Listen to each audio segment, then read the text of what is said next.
Ladies and gentlemen, do we have a show for you guys today? What's going on, everyone? Welcome into the Jets Report by Chat Sports. And coming up on today's show, we're going to be diving in to the latest report that apparently the Jets rushed Jordan Travis back from injury this past season. Then on the second half of today's show, just want to talk about some free agent targets for your New York Jets. But let's just dive right into it. This is what Jordan Travis's agent, Derek Jackson, had to say in this latest Bombshell report, saying his rehab with the Jets was not the best. They tried to rush him.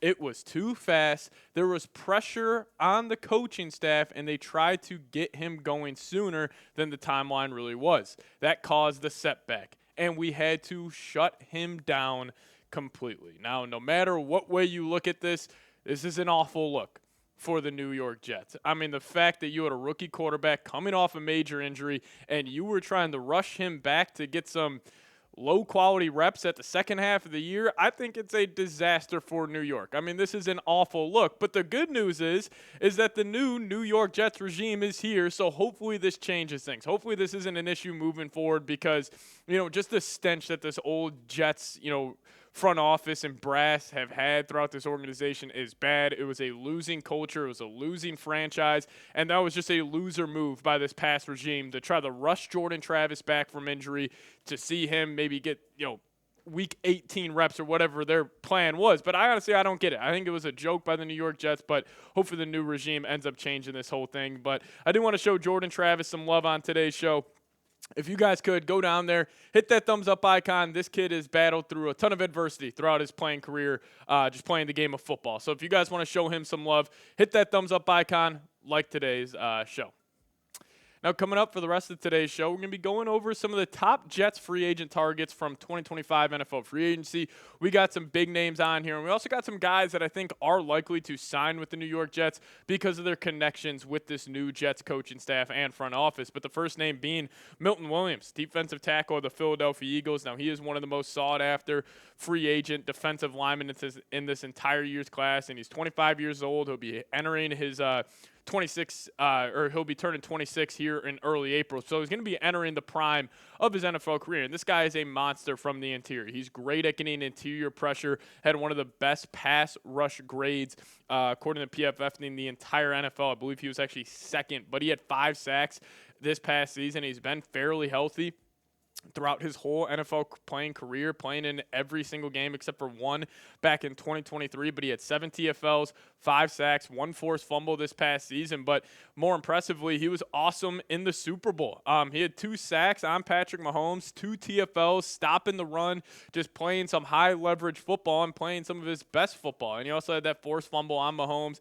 and had a quarterback hit as well. But Milton Williams, he's a stud at that interior defensive line. And if you would just think of the combination of Quinnen and Milton Williams, it would give the Jets the best interior defensive line in the entire National Football League. Like Quinnen Williams being that do-it-all guy, he can rush the passer, he's great at stopping the run. Then Milton Williams being that pass rush specialist from the interior, it would truly give the Jets an unsolvable problem when teams are trying to game plan him for him every week. They would be saying, how are we going to slow down the 2 Williams on that interior defensive line? I would love this move. Now, we'll probably run you about $20 million per year. Will the new Jets regime want to allocate all those funds to an interior defensive lineman?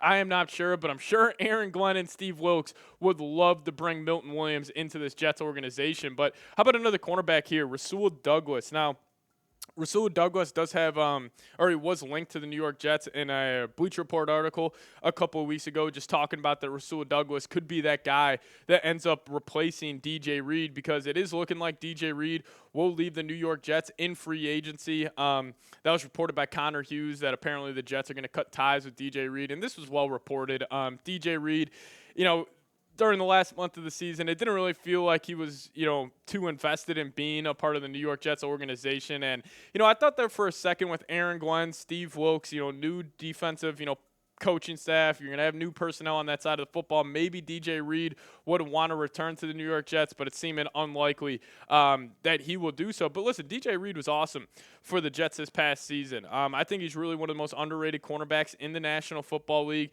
You know, he was great in that London game against the Minnesota Vikings, playing great football against Justin Jefferson and Jordan Addison, one of the best tandems of wide receivers in the whole league, and he was awesome in that game. But he's going to have a lot of suitors in free agency.